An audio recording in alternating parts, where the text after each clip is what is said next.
جی سوہانی گھڑی چمکا طیبہ کا چاند اس دل افروز ساتھ پہ لاکھوں سلام مصطفیٰ جانے رحمت پہ لاکھوں سلام.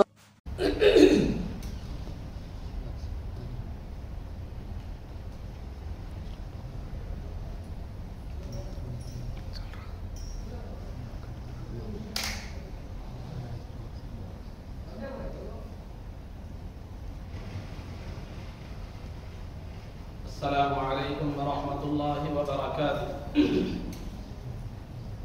الحمد للہ رب العالمین والصلاة والسلام على سید الانبیاء والمرسلین وعلى آلہ واصحابہ اجمعین ومن تبعهم بإحسان الى یوم الدین. اما بعد، قال اللہ تبارک وتعالی فی القرآن المجید والفرقان الحمید. اعوذ باللہ من الشیطان الرجیم. بسم اللہ الرحمن الرحیم. لقد كان لكم في رسول الله أسوة حسنة. وقال تعالى في مقام آخر لعمرك إنهم لفي سكرتهم يعمهون. صدق الله العظيم. قال الله تبارك وتعالى في شأن حبيبه صلى الله عليه وسلم إن الله وملائكته يصلون على النبي يا أيها الذين آمنوا صلوا عليه وسلموا تسليما. اللهم صل وسلم وزد وبارك على حبيبك سيدنا ونبينا ومولانا محمد وعلى آله وأصحابه أجمعين. عزیزان محترم، آج سے نبی پاک صلی اللہ علیہ وسلم کی سیرت مبارکہ کا آغاز کیا جاتا ہے اور تسلسل کے ساتھ مختصر سیرت مبارکہ کو بیان کرنے کی کوشش کی جائے گی. سیرت مبارکہ سرکار کی ایک ایسا بحر بے کرام ہے، ایک ایسا سمندر ہے جس کا نہ احاطہ کیا جا سکتا ہے اور نہ جس کا حق ادا کیا جا سکتا ہے، بلکہ یہ وہ مبارک سیرت ہے جس کے تعلق سے بزرگان دین نے خود فرما دیا کہ بعدس خدا لا يمكن الثناء كما كان حقه بعدس خدا گزر کوئی قصہ مختصر. کہ یا رسول اللہ صلی اللہ علیہ وسلم، آپ کی ثنا اور حمد و تعریف بیان کرنا کسی بشر کے لیے ممکن نہیں ہے، بلکہ خدا کے بعد مخلوق میں اگر کوئی بزرگ ذات ہے تو وہ آپ ہی کی ذات ہے. تو لہذا اللہ رب العزت کی توفیق سے جو بھی مختصر معلومات وہ ہے آپ کے گوشے گزار کرنے کی کوشش کی جائے گی. سیرت کا آغاز کرنے سے پہلے، سرکار کی سیرت کی ابتدا کرنے سے پہلے، آج میں سرکار کی زندگی سیرت کے آپ کی دنیا میں تشریف لانے سے پہلے کے کچھ ضروری واقعات اور باتیں آپ حضرات کے سامنے جو ہے نا بیان کروں گا. پھر اس کے بعد سیرت کی تاریخ وغیرہ اس کے بعد آپ کو آگے بیان کی جائے گی. عزیزان محترم، اللہ رب العزت جو ہے نا، اللہ رب العزت نے نبی پاک صلی اللہ علیہ وسلم کو جو بھیجا وہ قوم عرب میں سے آپ کا انتخاب فرمایا. آپ عربی تھے، یعنی عرب لوگ قوم عرب میں سے آپ تھے. جیسا کہ قرآن کریم میں اللہ رب العزت نے فرمایا لقد من اللہ علی المؤمنین اذ بعث فیہم رسولا من انفسہم، کہ اللہ نے یہ احسان فرمایا کہ انہی عرب کے لوگوں میں سے ایک نبی کا انتخاب فرمایا بحیثیت جو ہے نا بصورت مصطفیٰ صلی اللہ علیہ وسلم. تو لہذا یہ اور پھر اس نبی پر جو کتاب نازل کی گئی وہ کتاب بھی اسی قوم کی زبان میں تھی، یعنی عرب کی زبان یعنی عربی میں تھی. انا انزلناہ قرآنا عربیہ، یقیناً ہم نے ایک عربی قرآن کو نازل فرمایا. پھر نبی پاک صلی اللہ علیہ وسلم کی احادیث مبارکہ اور جو ہے نا اور آپ کی تعلیمات وغیرہ بھی زبان عربی میں تھی. تو لہذا آئیے یہ ہر چیز جو عربی میں ہے